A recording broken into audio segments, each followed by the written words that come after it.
জামায়াত ক্ষমতায় গেলে ঘরে ঘরে চিকিৎসা সেবা পৌঁছাবে। মাগুরায় নির্বাচনী সভায় মাগুরা ১ আসনের প্রার্থী আব্দুল মতিন এই কথা বলেন। বিস্তারিত থাকছে মোহাম্মদ তারিকুল ইসলাম তুহিনের প্রতিবেদনে। মাগুরা সদর জগদল হাই স্কুল মাঠে বাংলাদেশ জামায়াত ইসলামী জগদল ইউনিয়ন শাখার উদ্যোগে আয়োজিত নির্বাচনী সভায় প্রধান অতিথির বক্তব্যে মাগুরা ১ আসনের প্রার্থী আব্দুল মতিন বলেন, জামায়াত ইসলামী ক্ষমতায় গেলে দেশের চিকিৎসা ব্যবস্থা সম্পূর্ণ ফ্রি করে দেয়া হবে। হাসপাতালে যেতে হবে না, অ্যাম্বুলেন্স গিয়ে রোগীকে বাড়ি থেকে নিয়ে এসে চিকিৎসা শেষে আবার বাড়িতে পৌঁছে দেবে। শুক্রবার সভায় সভাপতিত্ব করেন জগদল ইউনিয়ন জামায়াতের সভাপতি আবুল কালাম আজাদ। বিশেষ অতিথি হিসেবে উপস্থিত ছিলেন জামায়াতের ভারপ্রাপ্ত আমির অধ্যাপক সাইদ আহমেদ বাচ্চু। এছাড়া উপস্থিত ছিলেন দপ্তর সম্পাদক মোহাম্মদ খায়রুল ইসলাম, সাবেক ভাইস চেয়ারম্যান অধ্যাপক ফারুক হোসাইন, উপজেলা শুরা সদস্য অধ্যাপক আব্দুর রাজ্জাক সহ দেশ অনেকে।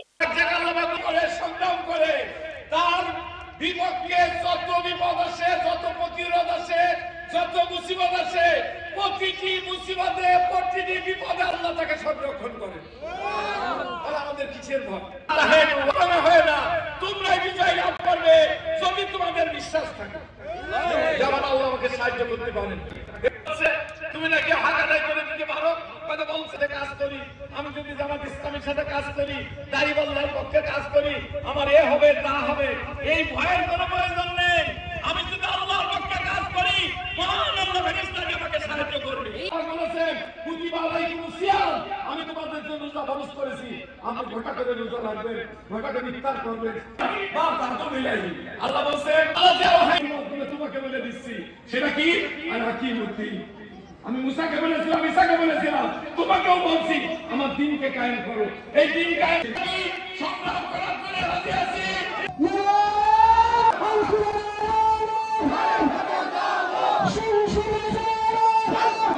কে বলেছে? তখন আমরা কি হব বলেন? আমরা কিনে নিতে হয় বাইরের থেকে, সেখানে কোনো চিকিৎসা নাই। ক্লিনিকে দিতে হয়, প্রাইভেট দেখাতে হয়, সেখানে কোনো চিকিৎসা নাই। আমরা যদি ক্ষমতায় যেতে পারি, আপনি জেনে রাখেন, চিকিৎসা বাংলাদেশের জনগণের জন্য চিকিৎসা ফ্রি করা হবে। কোটি কোটি টাকা যে বরাদ্দ হয়, বরাদ্দ আপনার পিছনে ব্যয় হবে। আপনার বাবা অসুস্থ হয়ে গেছে, আপনার হাসপাতালে খবর দেওয়ার সাথে সাথে হাসপাতালে অ্যাম্বুলেন্স এসে আপনার বাপকে নিয়ে চলে যাবে।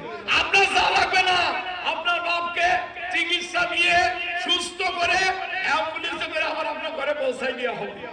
এই ব্যবস্থা হবে ইনশাআল্লাহ। যেটা সৌদি মদিনায় আছে, মক্কা মদিনায় যেটা আছে আমরা নিজেরা দেখেছি। কোন একটা হাজি অসুস্থ হয়ে গেলে চলে আসে অ্যাম্বুলেন্স নিয়ে, তাকে চিকিৎসা দেয়, সুস্থ করে আবার তার ক্যাম্পে দিয়ে দেয়। আমরা ওখান থেকে শিখেছি। আমরা রাস্তাঘাট গুলো দেখেছি সৌদি আরবের রাস্তাঘাট গুলো পানির মতো। এখানে তো আপনি কোন বাসের যদি পিছনে